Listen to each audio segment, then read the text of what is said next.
Skogen is a forest in northern Norway. I recently moved to Laxalev for work.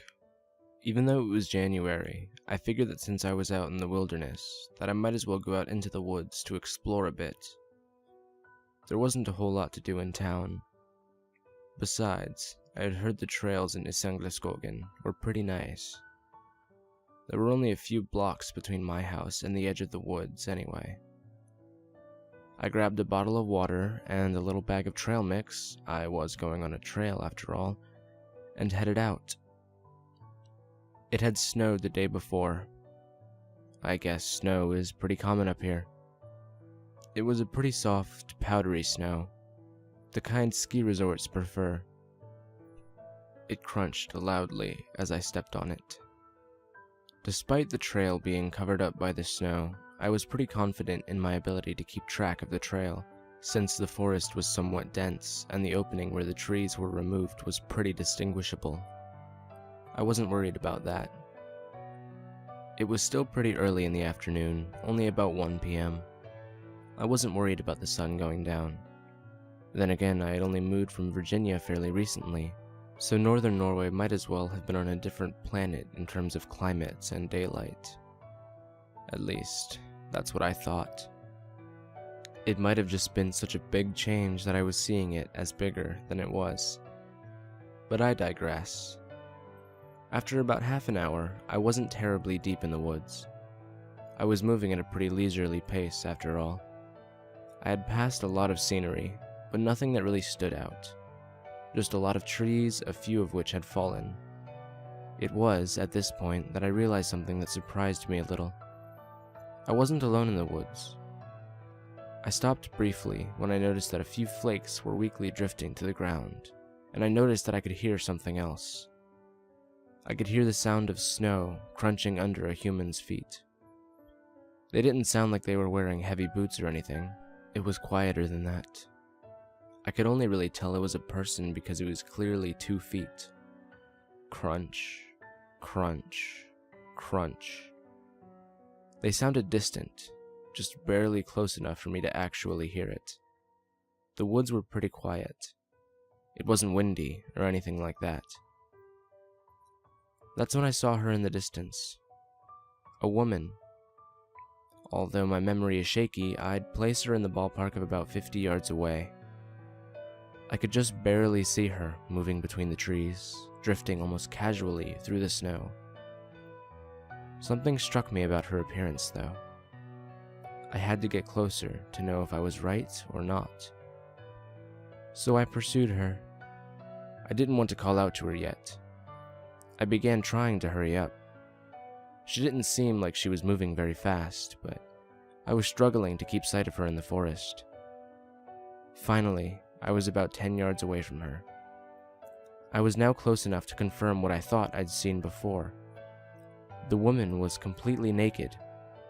I figured this woman must need help, that she must have been on something, or mentally ill. Nobody walks around in the snowy woods with no clothes on. "Excuse me," I piped up. She didn't acknowledge me. She must have been on some serious drugs. "Excuse me," I repeated, a bit louder this time. She kept walking, although when I said that, her pace had slowed just a bit. I didn't mean to stare, considering the situation, but she really was gorgeous from what I saw of her. Without going into any lurid details, I'll just say her body, and what little of her face I managed to see, was damn near perfect. I shook off the distraction and began trying to approach her. I got to about 5 yards from her when she suddenly stopped. It was such a sudden thing that I stopped too. "Excuse me, ma'am, are you okay?" I asked in the best Norwegian I could, admittedly not very good. She stood, motionless, in the forest for a few seconds before quickly turning to me. I got a good look at her face now. She didn't seem particularly bothered by the cold. Her flowing blonde hair looked to have just come from a salon. Her body didn't seem to be reacting to the cold at all. No frostbite, no bluish tint, no shivering, not even goosebumps. What really struck me about her was her eyes. Her eyes were an icy, cold-looking blue, almost gray. She had no particular expression, and despite having turned to me, she didn't seem to really notice that I was there. Her face and body language didn't indicate that she was actually acknowledging me. She never looked directly at me. I figured that she must really be on some serious drugs. I stopped for a second or two to think of what she might be on before remembering her current situation. Ma'am? Are you alright? I repeated. No response. Look, I can call a hospital for you if you need me to, I offered. At that point, I realized that I didn't bring my cell phone with me. Shit. What would I do now? I had no way of contacting authorities with this drugged-up naked lady in the middle of the frozen woods, but I didn't feel comfortable just leaving her out here to go and get help. What if a search team wouldn't be able to find her in time? How long had she been out here anyway? I figured that my best option would be trying to coax her to follow me back to town. Ma'am, would you like my coat? I offered. It was probably better than just letting her freeze, after all. She didn't react to my question at all. Despite the cold, I took my coat off and began to approach her. That's when I noticed something I didn't notice before. Her fingers and toes now seemed to be a blue color. She didn't seem at all frostbitten, not a moment ago. Where did that come from so fast? I knew I had to get her out of there, and fast. As I got closer, there was more frostbite I hadn't noticed before on her nose and ears.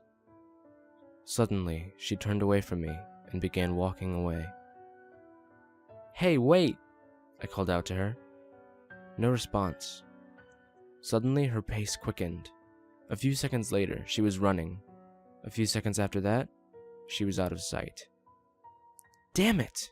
I shouted. I would have to try to follow her footprints in the snow. That's when I noticed that she wasn't leaving any footprints. What the hell was going on here? A naked lady walking aimlessly out in the woods in the middle of a Norwegian winter with randomly appearing frostbite, and she wasn't leaving any footprints? Was she on drugs, or was I? I thought about just turning back and trying to go back to town, but I still thought it'd be better to find her and lead her back.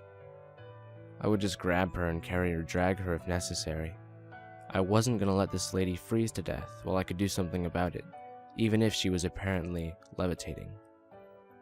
It was at that point that I realized that I didn't know where I was. In my attempts to get to her, I had lost track of the trail. Well, now I felt stupid. My own footprints, I thought.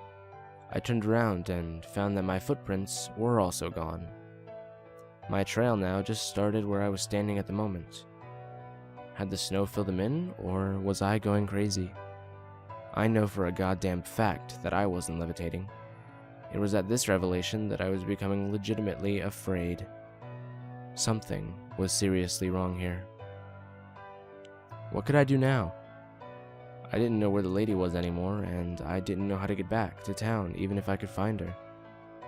Isengelskogen is a big expanse of forest. It eventually extends back to a mountain range. Unfortunately, the trees were too thick to see the mountains for reference. Where the fuck was I? I could see one thing, however. The sun was starting to go down. The sun goes down pretty early around here. I guess it was a mistake to go out this late. I figured I'd be home by now. I decided that all I could really do was just start walking the direction I thought I came from, the direction that would lead me back home. I picked the direction that had been directly behind me when I lost sight of the woman. I figured that if I could find the trail, it would be easy. I felt terrible leaving her that way, but I needed to know where the hell I was before I could effectively help her. I was now considering just rushing home and calling the authorities to be the best available option, but first I needed to find home. I walked for what felt like hours, through snow and trees, without ever finding the trail. I didn't know if this was more of my mind playing tricks on me, similar to my footprints disappearing, or if I'd legitimately gone in the wrong direction. I paused to look around when I noticed the woman walking off in the distance. Relative to my position, she was at 3:30, about 20 yards away. I stared at her for a few seconds, realizing that she was actually looking at me. The fact that she was looking at me was creepier than when she wasn't. I was frozen in place, too confused to approach her.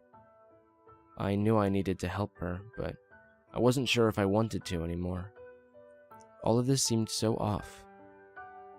She then began taking a few slow steps towards me. I don't know why, but I was getting scared now. I took a few steps back to attempt to match the ground she was gaining on me. She didn't seem determined to get to me. In fact, despite looking at me, she still didn't seem like she had actually noticed me, as much as she was looking in that direction and I happened to be in the way. I was, for some reason, apprehensive to turn away from her and just run. I was still clinging to the idea that this was some normal woman, out of her mind on drugs, who needed my help. My own pace was beginning to slow. I don't know why, I wanted to get away from her for some reason, but my body just wasn't moving the way it should have been. I was so cold. It was like ice was forming in my blood. She was gaining ground on me pretty quickly. "Ma'am, if you need help, I can help you," I said. "We can get back to town. Laxalev, you know where that is, right? It's just on the outside of the woods here. Do you want me to help you?" No response. I looked down and noticed that her hands and feet were frostbitten. There were also patches of frostbite all over her body now. Had her condition become more severe? When she got closer, the frostbite was on her lips, turning them a dull blue color. Her breasts and face were slowly becoming flushed in a frosty blue. "Ma'am, your frostbite is getting worse. We need to get you to town. Will you take my coat?" I shouted. I was becoming panicked at her bizarre behavior and the entire situation. There really was something severely wrong here. A large clump of snow fell from a branch above my head and crashed on my head. It didn't hurt, but I had to wipe the snow from my eyes. It took little effort getting it out. I looked up from my struggle to notice her now standing very close to me, nearly an arm's length away. That's when I lost it. I began to will myself away from her. I took off running, not caring what direction I was heading anymore. As long as I could get away from that monster, that thing. She wasn't human, or if she was, she wasn't a normal human. When I looked up at her that time, her body was completely covered in frostbite. The entirety of her skin was a deep blue color. Patches of decay pocketed her skin. Her arms from her forearms down and her legs from mid-calf down were skeletal. Her face was mutilated by frostbite. Her ears and nose missing, the rims of her lips missing. Her breasts were actually missing entirely, with a large patch of mutilation carved into her chest by frostbite, exposing just a small amount of her ribcage. I was just about out of my mind. I was running now. I had no idea where I would end up. I was just hoping to find the edge of the woods before she might have found me. I couldn't tell at all if I was getting closer to safety or further into the woods. Then I kind of wondered if just escaping the woods would be enough. Would she follow me out? I didn't know what to think anymore. That thing obviously wasn't human anymore, assuming it ever really was, so I didn't know if it would conform to human logic. All I could do was cycle through, begging not to be found, begging to escape somewhere safe, cursing my entire decision to go walking out in the woods, cursing the woods themselves, asking what the hell she was. All of this. It was all I could do while running to avoid going crazy. I don't know, maybe it was making the whole thing worse. I ran for what must have been another few hours. It was dark now. As I was running, I tripped over a root, steered sideways, and slammed my back into a tree. It was now too dark for me to see anything, and I was now too tired to even move. If she were to find me, that's all there was to it. I would have to rest, build up some strength.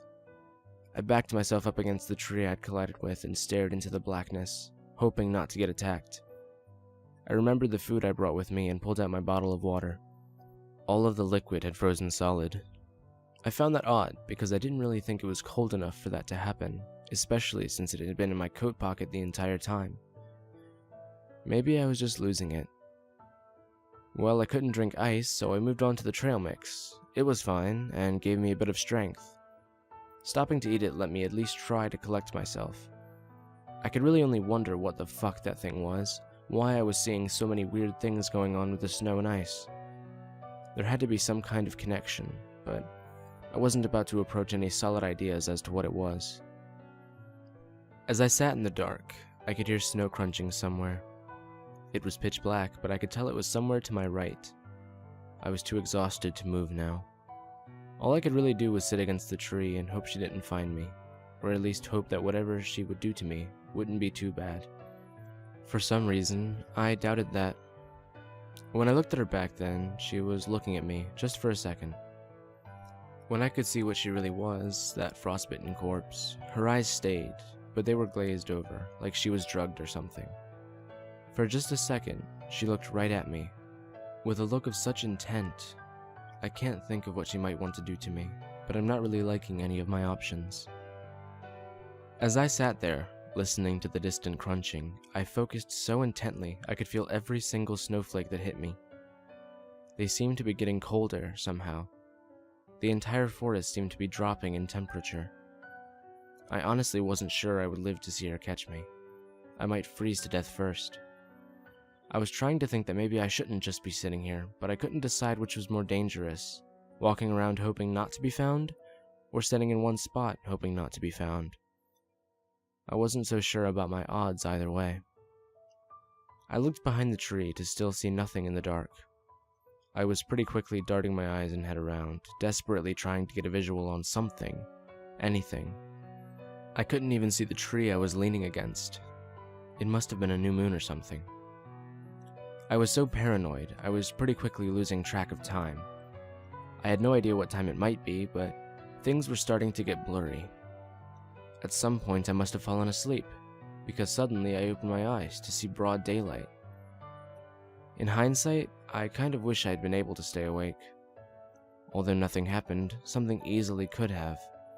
In fact, whatever she was seemed to have such a good grasp on the woods, I'm surprised she didn't find me. The only thing I can really think of is that she must have found me, but thought it would be too easy if I was sleeping when she did it. I looked to my right and saw footprints in the snow. Not a trail, just two footprints, side by side, like somebody hovered over, landed right there, and flew away. Was she watching me the entire night? Fuck, I think that might actually be worse than if she caught me, because now I know she's toying with me. I'm not sure if she considered me more prey or a toy, but I didn't like either option. Now that it was morning and I had rested, I decided I needed to start running again, trying to find the trail, the edge of the woods, anything. Honestly, I was sore as hell from all that running, but I guess I couldn't avoid more of it. I started out at a slow walk, keeping my eye out for whatever that thing might be. This was a bit difficult since I wanted desperately to just take off and run. I had to think about where I was going instead of just zipping around blindly. I thought of looking for moss on trees since I knew the woods were to the southeast of town. Conveniently, the trees had no moss at all. Neither did the nearby rocks. I tried to think back on where the sun set last night. I wasn't awake to see it rise. I was running so blindly I didn't notice where it set. The sun was currently to my left. I didn't know what time it was or what direction that was, so that was worthless. I wish I was an expert tracker. I'm sure some hunter or navigator would have been able to get me out of the woods. So now I just had to walk, hoping I was going in the right direction, hoping I wouldn't run into that thing again. I walked for a while, what had to be 2 hours or so. I still didn't seem to be anywhere near the edge of the woods. I still couldn't see anything notable. It was mostly just a flat plain of snow with trees all over it. I kind of wish they had put up a sign at the edge of the woods warning people not to go into it. Then again, I'm sure a warning naked zombie lady sign would be dismissed as a joke. At this point, I realized I was stupid and just ate a handful of snow. I completely forgot that snow was just fluffy water and just went without liquid because my water bottle was frozen. I must have been so confused with exhaustion that I didn't even think of it. With that refresher, I began to realize I was being followed again. I could hear the snow crunching from behind me again. I turned to face it, but there was nothing there. I gazed around, but still couldn't see anything. I needed to hurry up before that thing caught up to me, so I got up and kept moving. It was hours later, and I still didn't see any scenery that looked even remotely unique. I had no idea these woods were this big. I realized that nobody really knew me, so nobody would probably be out looking for me. I wasn't really counting on that anyway, honestly. I just needed to find a way out. At this rate, I wasn't sure if I was just walking in circles or not. I could have been, for all I knew. At this point, I realized the sun was hanging low in a certain direction. That must have been west. I knew I needed to go northwest, so all I had to do was head in some direction from there. I didn't know where I would come out, but it was worth a shot, so I started walking. I walked for several more hours in what I assumed was a straight line. It didn't seem to be taking me anywhere, but I knew that it had to have been. I looked up, trying to focus on the sun, trying to see which way I was going. Around then, I turned back to my path to see that imitation of a woman standing directly in front of me. She was far enough away that I couldn't see if there was any frostbite on her this time.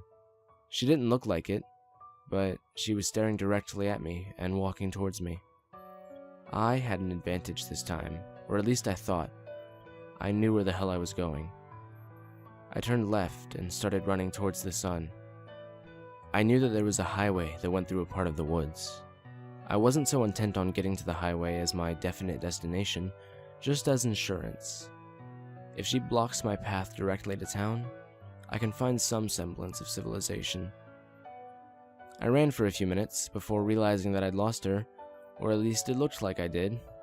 I wasn't sure anymore. She could be anywhere, I was starting to realize. I slowed to a stop and surveyed my surroundings. I didn't see her anywhere, nor any sign of her. A small sliver of sun was peeking through the trees now, but I could tell it would probably be setting within the hour. I had to find my way out before that happened, otherwise I would lose my only usable reference point. I took off running again, sprinting through the forest, dodging between trees on the somewhat rare occasion where it was necessary. I had no idea how long I was running, maybe 45 minutes, but it was rapidly getting darker. I was losing light and my ability to navigate. I could only try to keep running in a single direction, then just keep going in that direction once the sun was down. I felt I had a pretty good system going now. Surely I couldn't get lost if I kept in a straight line.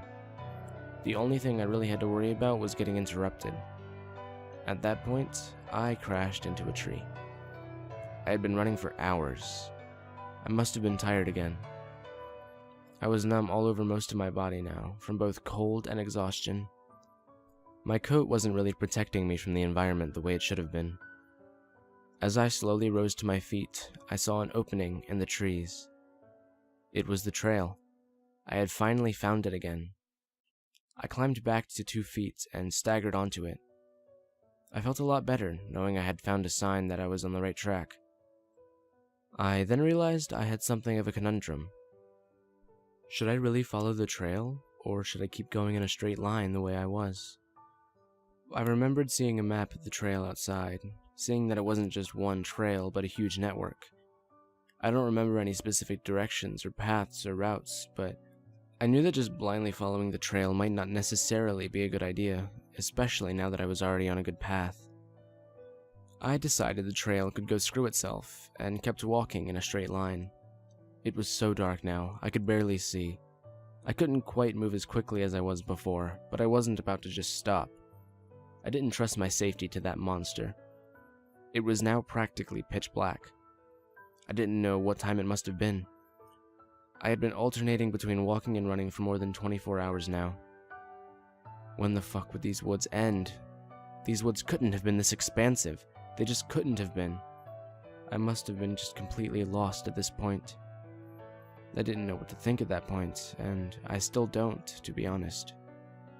While I was lost in thought, I realized the sun went down. The night wasn't quite as dark as the night before, but it was still nearly pitch black. I wouldn't just be running blindly anymore, so I kept walking straight. I felt in front of me for trees, groping blindly like an idiot. I must have looked like one to that sadistic bitch. I went on grabbing at nothing for several hours. It had to be past midnight when I suddenly felt something that wasn't natural. I felt a quick brush of a wispy, spiderweb-like form. It was hair. Her hair. That thing's hair. I stepped back for a second, looking around in the darkness. I couldn't see her, anywhere. I could just barely make out the trees around me, silhouetted, black against extremely dark gray. I stood, mostly blind, probably helpless against this monster in the dark. Not seeing her was worse than seeing her.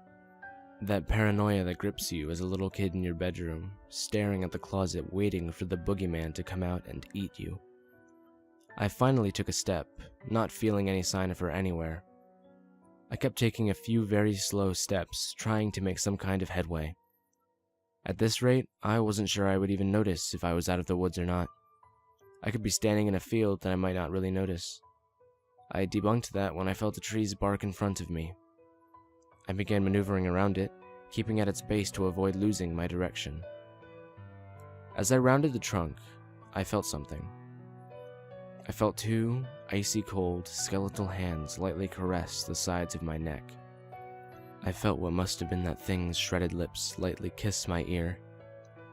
At that moment, I lost it. I turned around, took a swing, hitting nothing, and turned back, taking off running. Kinda funny how quickly I abandoned my plan of just staying slow. I have no idea what the fuck that thing wanted, but it wouldn't be getting it from me. I sprinted through the woods, occasionally bumping into the edge of a tree, heading where I prayed was northwest.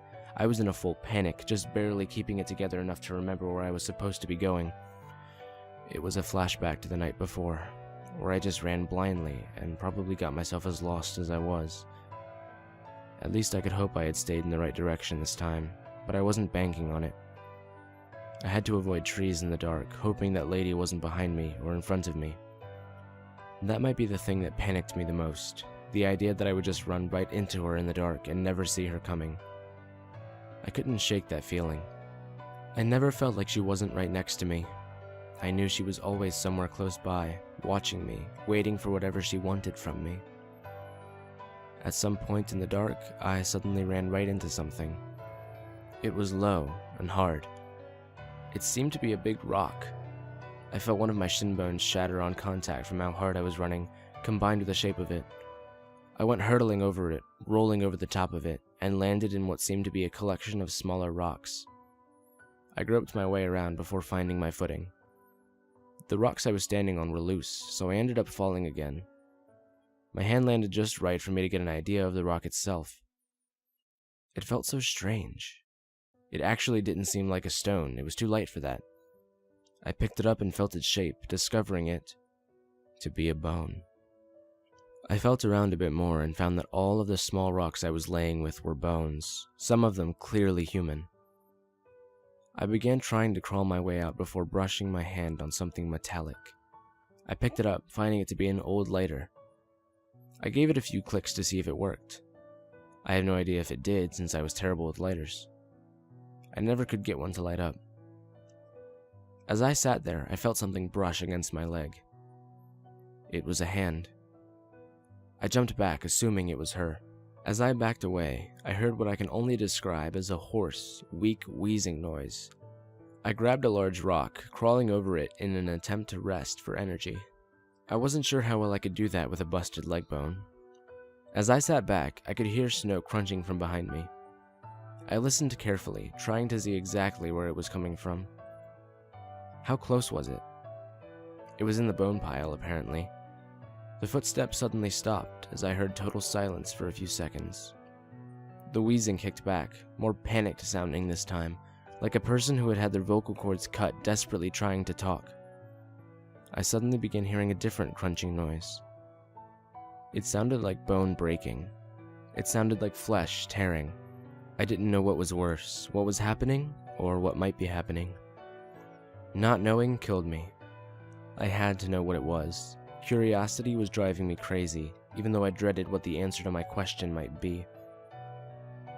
Finally, I decided I had to see. I peeked over the rock, seeing nothing but darkness, of course. I remembered the lighter, giving it a few flicks before finally getting the damn thing to light.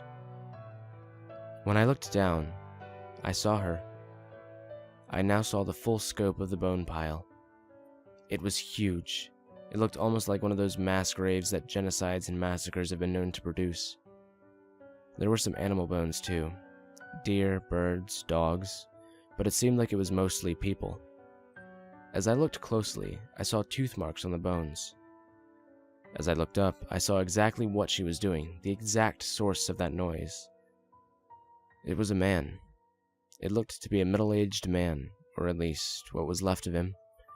His body was missing from around his stomach down. She was holding his torso up, devouring him. She was biting off huge mouthfuls of organs and flesh, breaking bone with her teeth. Where it had once wore its disguise as a normal woman, attempting to maintain a sort of dignity or beauty, its facade had mostly been abandoned. Its mouth opened too wide, probably due to what seemed to be her cheeks missing, and hungrily tore off huge chunks of flesh, ravenously, animalistically. She looked up at me, giving me a frigid look with those eyes. She glared at me, her female dignity facade returning. She stood, her mouth drenched in frozen blood. The man seemed to be fading quickly. His body was blue from frostbite. I have no idea how he was still alive, but he probably wouldn't be for much longer. As she approached me, she took further notice of the lighter I carried. She seemed to shy away from me when she saw it, like she was afraid of it. She approached me nonetheless, slowly, inching closer. As she approached, I realized what it was. Everything about her was cold. Her body was cold. Her home was cold. Her victims were cold. Her food was cold. Heat must be something she can't deal with. As she was within arm's reach, I thrust the lighter at her. She quickly backed away before continuing her approach. I tried this a few more times before realizing that I was right. She can't stand heat. At this point, I had a crazy idea that I must have gotten from an action movie. I figured that if she was afraid or weakened by heat, I could set her on fire and possibly be done with her for good. As well as I could, I kept the lighter lit up and gently tossed it at her, reaching right into her hair. Her hair was lightly singed, apparently catching a slight bit of fire, before the lighter faded out on the ground. I couldn't see what was happening anymore, just embers coming from her apparently burning hair. I didn't want to stick around. The thing didn't seem very mortal, so I didn't want to risk the idea that I had only pissed it off. As best as I could with my busted up leg, I took off running. That wasn't very fast, more like a quickened limp, but it was fast enough. I didn't see any really convincing signs that she was following me, but I'll never be sure. Everything after that just kind of blurred together. I have no clue how long I might have been running. It seemed almost like I might have fallen asleep while running, because suddenly I was reaching the highway, staggering out onto the pavement and collapsing. At this point, I blacked out. What happened between then and when I woke up in the hospital was extremely fuzzy. I must have been picked up by somebody at some point, but I don't remember who they were or when they came along.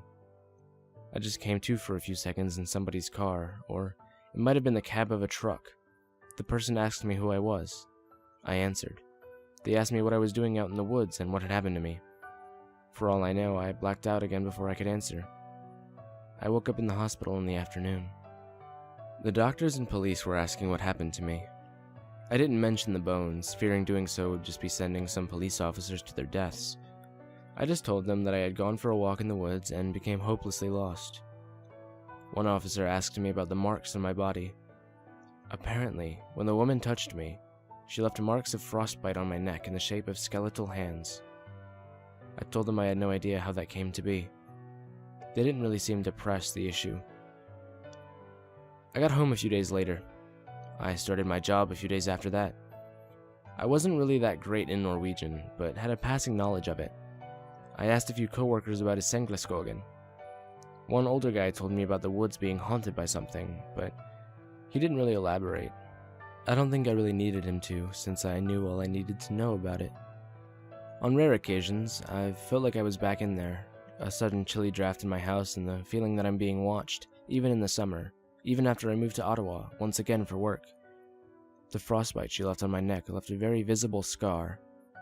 It still hurts a little bit, but especially in the winter. On cold, snowy days, it feels like knives. I don't recommend ever going into a Sengleskogen, not even for a second. I don't know what that thing was, where she came from, or if she survived my attack. I was lucky to have gotten away, because I know that if I hadn't found that lighter, I probably would have ended up the same as that guy. I still warn you that if you do decide to go to a Sengleskogen, I can't promise that you'll do any better than I did.